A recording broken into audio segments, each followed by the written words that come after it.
Om Swastiastu. Pada kesempatan ini kita akan menyempurnakan video-video sebelumnya, jadi tentang 4 lapisan tubuh dan sehat holistik. Bagi yang tidak suka, silakan di skip. Jadi bagi yang suka dengan video-video saya, jadi silakan tonton sampai habis.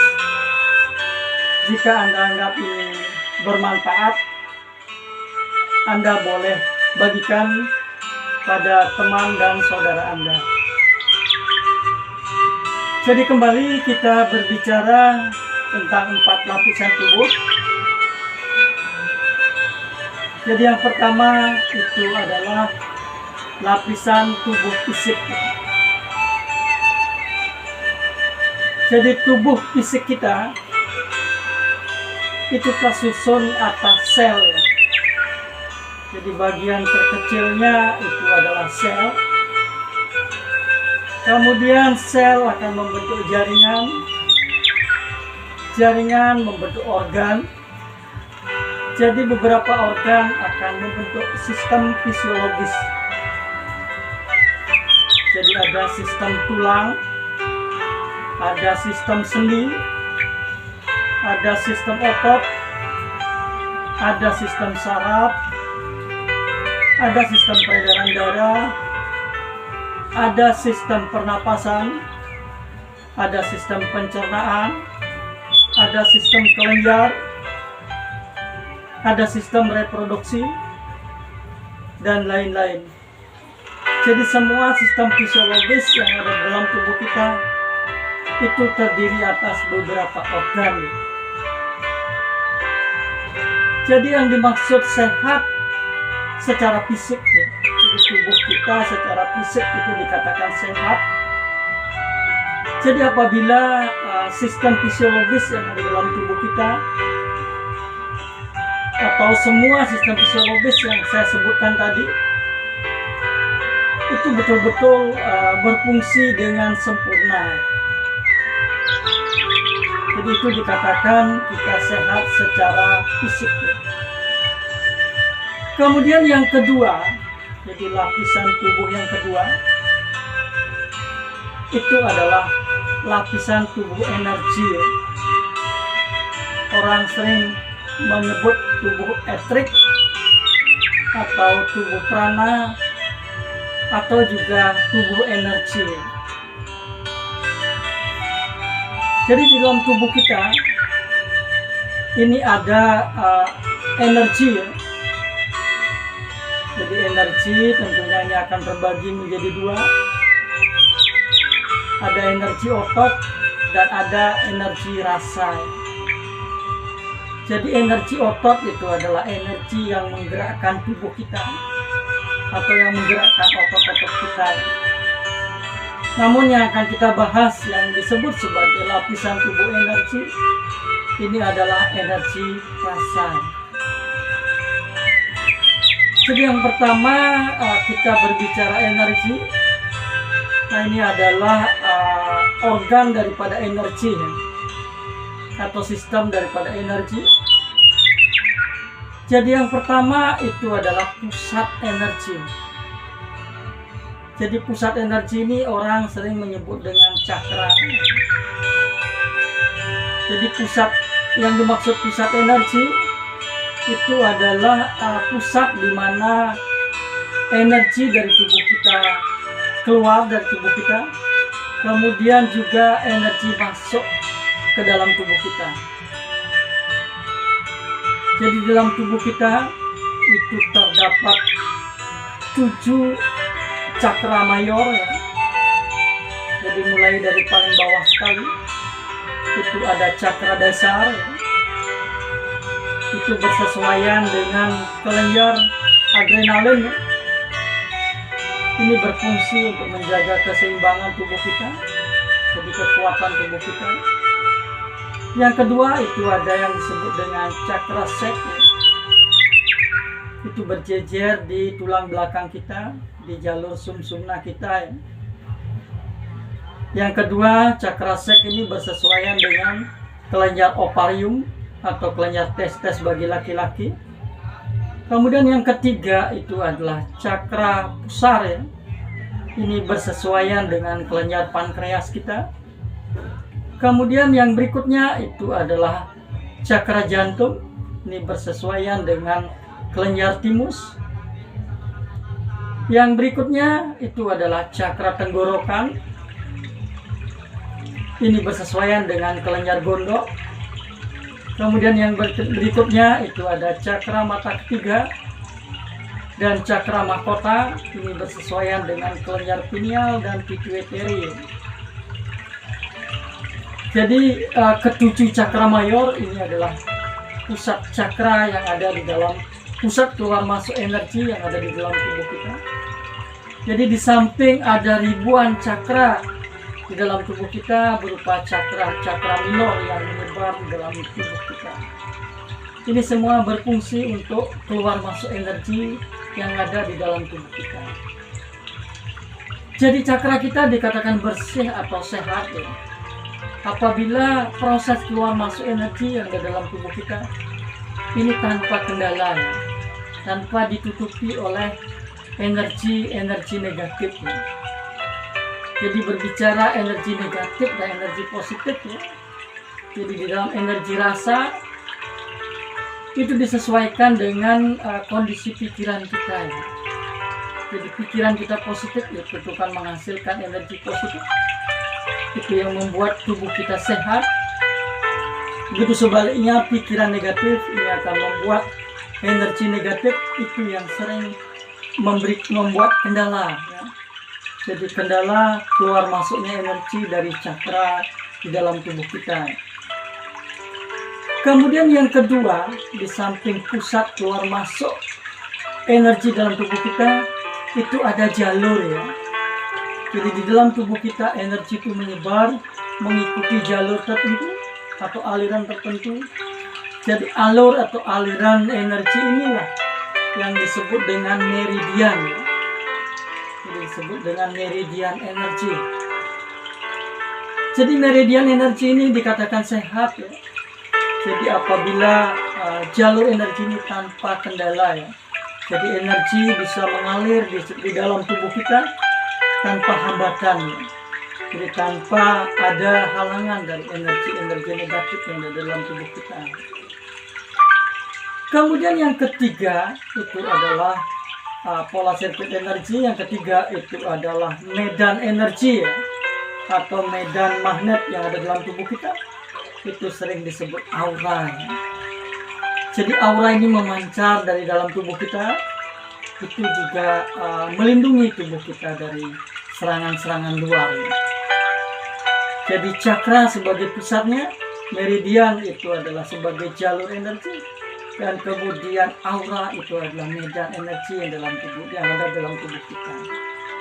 Jadi kita dikatakan sehat secara energi atau secara prana. Nah ini apabila ketiga-tiganya ya, baik cakra, meridian maupun aura ini sempurna di dalam tubuh kita tanpa hambatan daripada energi negatif. Jadi itu tubuh kita yang kedua, itu adalah tubuh energi.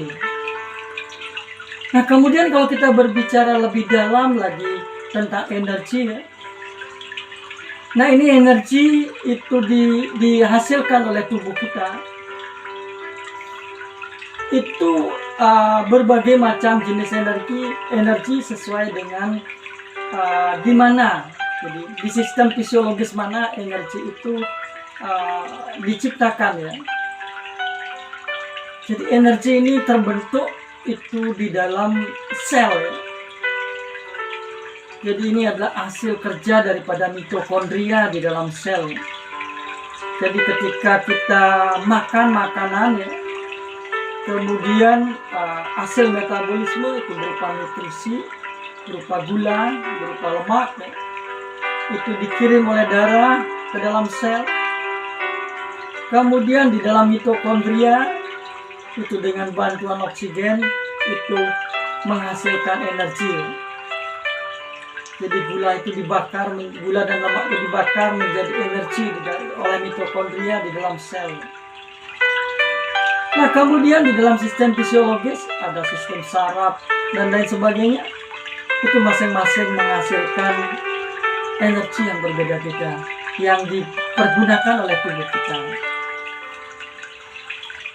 Jadi yang pertama itu sistem reproduksi yang ada dalam tubuh kita. Itu menghasilkan sebuah energi yang sering disebut dengan energi reproduksi,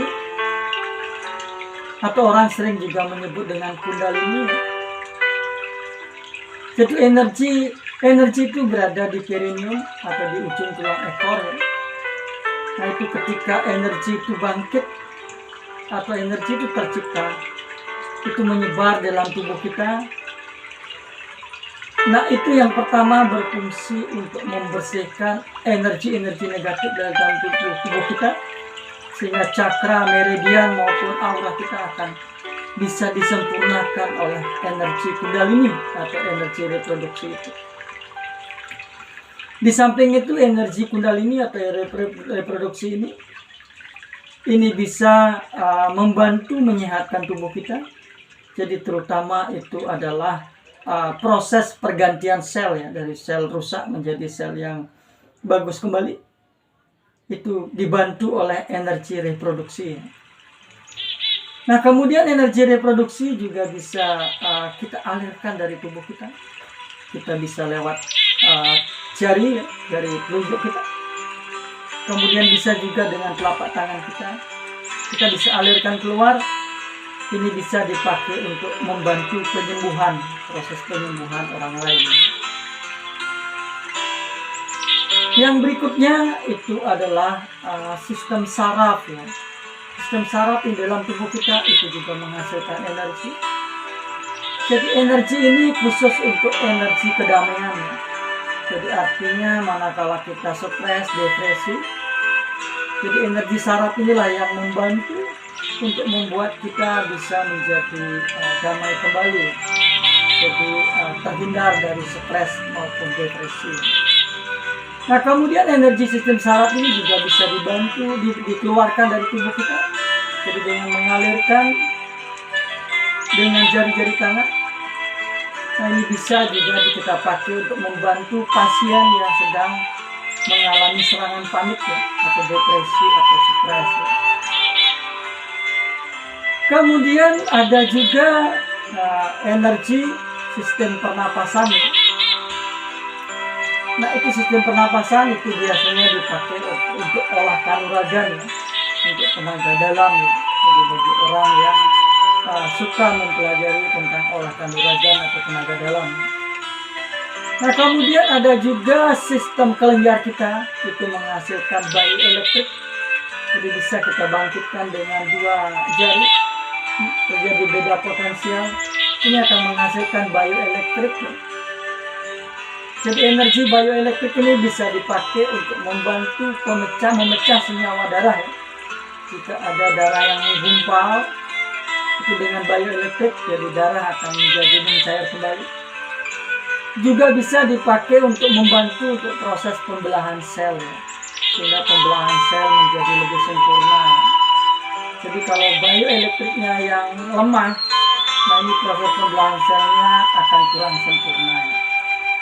Jadi ini adalah sebuah proses di dalam tubuh kita untuk membantu sistem pembelahan sel. Ini juga bisa dipakai untuk membantu pasien. Kemudian ada energi sistem peredaran darah, itu bisa dipakai untuk doa atau permohonan ya. Jadi agar cepat terwujud ya. Nah, begitu juga sistem-sistem yang lain juga tidak kalah pentingnya menghasilkan energi yang dibutuhkan oleh tubuh maupun bisa kita perbantukan kepada orang lain. Jadi ingat hukum kekalan fisika yang disampaikan oleh Albert Einstein, bahwa energi tidak dapat diciptakan, energi juga tidak dapat dimusnahkan. Hanya energi bisa berubah-ubah bentuknya. Nah, jadi yang sebenarnya memberikan daya hidup, yang membuat kita hidup, itulah energi. Itulah yang memberikan daya hidup pada tubuh kita. Jadi ini adalah proses pembakaran gula dan lemak yang dibantu oleh oksigen. Jadi ketika dalam tubuh kita sudah tidak ada oksigen, berarti proses pembentukan energinya sudah tidak ada, jadi daya hidup kita sudah tidak ada. Jadi seperti itu seterusnya. Jadi artinya tubuh kita sehat secara prana apabila seluruh energi dalam tubuh kita itu sehat tanpa kendala. Kita lanjut ke lapisan yang ketiga. Itu adalah lapisan tubuh batin. Jadi batin ini adalah pikiran yang sudah terprogram. Di dalam tubuh kita itu dibagi menjadi 3 batin, jadi 3 program pikiran. Yang pertama itu dikatakan batin tidak sadar. Jadi batin tidak sadar itu adalah sebuah pikiran, ya. Jadi tanpa kita pikirkan, artinya ya. Tidak sadar itu tanpa kita pikirkan. Jadi artinya dalam tubuh kita sudah terprogram. Jadi contohnya seperti pernapasan, ya. Peredaran darah, ya.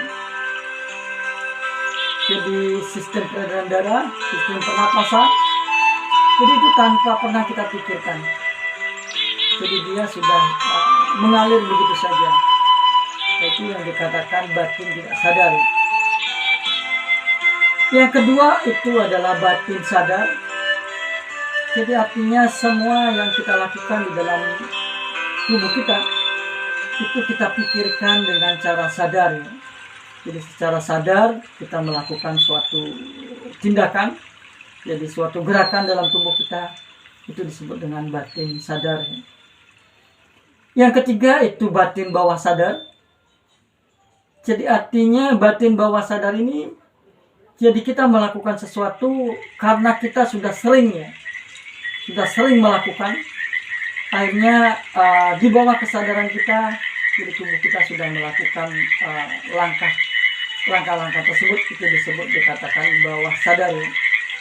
Jadi misalnya kita belajar membawa sepeda motor, ya. Jadi pada awalnya kita sadar, ya. Jadi kita membawa sepeda motor, tapi dalam perjalanan berikutnya, jadi tanpa kita menggunakan kesadaran lagi, jadi tubuh kita sudah secara refleks itu melakukan gerakan-gerakan kita membawa sepeda motor dan lain sebagainya. Itu sering disebut batin bawah sadar.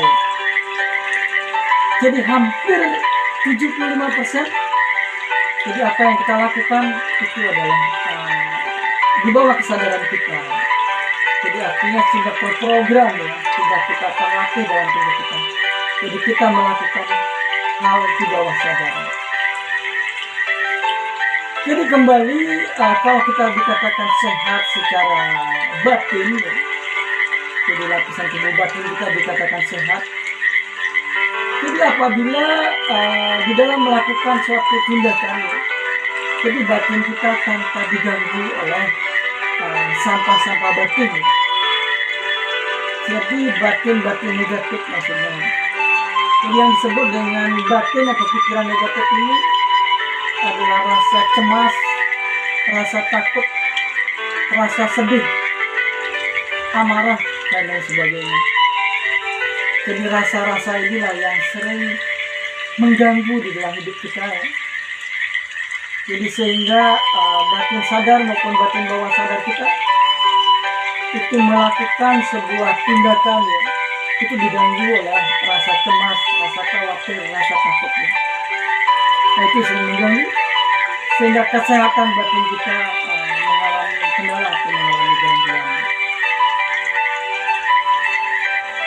Jadi kalau kita lebih mendalam lagi, ya, kita berbicara batin bawah sadar, ya.